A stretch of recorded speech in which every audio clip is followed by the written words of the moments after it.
dhisnaayeen geerashyo dhulka hoostiisa ah oo aysan cidina arag, kuwaasoo ka badbaaday waxay ku sheegeen cadowgii ku soo duulay. waxay TPLF sheegtay inay gantaaladan furfureen kuna xasaysnaayeen dhulka hoostiisa buuro dhowr kiiloomitir u jira magaalada Maqale. Abiy Ahmed ayaa ku geeraaray in guusha ugu weyn ee uu ka gaaray dagaalka waqooyi iyo ujeedka ugu weyn ee uu ka lahaa inay ahayd inuu burburiyey qaybna soo rartay hubkii waddanka ee 30 sano lagu kaydinayay Maqale iyo weliba warshadihii hubka iyo rasaasta soo saari jiray inuu daakum ka dhigay. taas beddelkeedii TPLF ayaa shalay uun beenisay arrintaas iyo gantaalihii waaweynaa in la billaqaystay, balse ay ku kaydsanaayeen iyagoo furfuran geerashyo dhulka hoostiisa ah,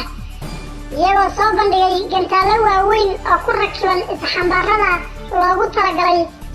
waxaana ku goodiyeen inay Gondar, Bahardar iyo Asmara digo iyo dambaska ka dhigi doonaan.